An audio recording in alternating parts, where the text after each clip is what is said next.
విశాఖలో నౌకోత్సవం సందడి కొనసాగుతోంది. బుధవారం అంతర్జాతీయ యుద్ధ నౌకల సమీక్ష విశాఖ తీరంలో అబ్బురపరిచేలా సాగింది. ఐఎఫ్ఆర్లో 66 భారత, 19 విదేశీ యుద్ధ నౌకలు, 3 జలాంతర్గాములు పాల్గొన్నాయి. ఇవాళ జరిగే మిలాన్ ఉత్సవాలకు సంబంధించి మరిన్ని వివరాలు మా ప్రతినిధి కూర్మరాజు అందిస్తారు.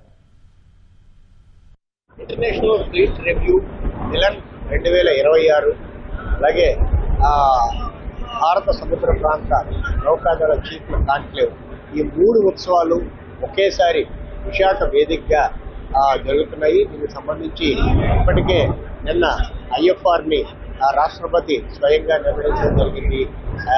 మొత్తం 80కి పైగా నౌకలు, జలాంతర్గాములు, అలాగే మిగిలిన అన్ని అంశాలని కూడాను రాష్ట్రపతి ఐఎఫ్ఆర్లో పరిశీలించడం జరిగింది. ఈరోజు ప్రత్యేకించి ఇంటర్నేషనల్ సిటీ పెరేడ్ విశాఖపట్నంలో జరగనుంది.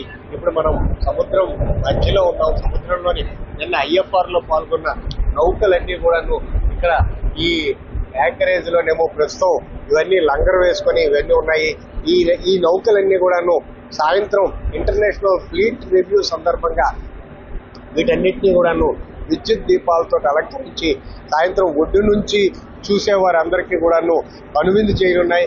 మరోవైపు ఈ నౌకల్లో వీటన్నిటినీ ప్రాశస్యాన్ని దృష్టిలో పెట్టుకుని డ్రోన్ షో కూడాను సాయంత్రం ఇంటర్నేషనల్ సిటీ పీరియడ్ సందర్భంగా జరుగుతుంది.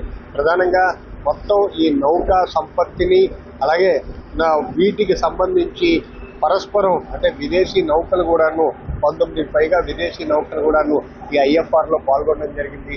వీటికి సంబంధించి ఈ నేవీ కాన్క్లేవ్, దీనికి ప్రత్యేకించి విదేశాల నుంచి నేవీ చీఫ్లు, ప్రధానంగా అగ్రరాజ్యమైన రష్యా, అలాగే మిగిలిన దేశాలు, భారత్తో స్నేహ సంబంధాలు నేర్పే దేశాలన్నింటి నుంచి కూడాను వీళ్ళు రావడం జరిగింది.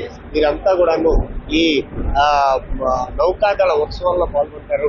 ఈ ఇంటర్నేషనల్ ఫ్లీట్ రివ్యూ తర్వాత రెండో రోజు అంటే ఐఎఫ్ఆర్ తర్వాత రోజు ఇంటర్నేషనల్ సిటీ పెరేడ్ తర్వాత ఇవన్నీ కూడా ఈ నౌకలు మిలన్ కోసం హార్బర్ ఫేజ్ నుంచి సీ ఫేజ్ కి 21 నుంచి 25 వరకు బంగాళాఖాతంలో తమ విన్యాసాలు చేసి తమ ప్రాంతాలకి ఈ నౌకలు పైన ఉంటాయి. నేశ్రీనివాసరావు, కూర్మరాజు, ఈటీవీ న్యూస్, విశాఖపట్నం.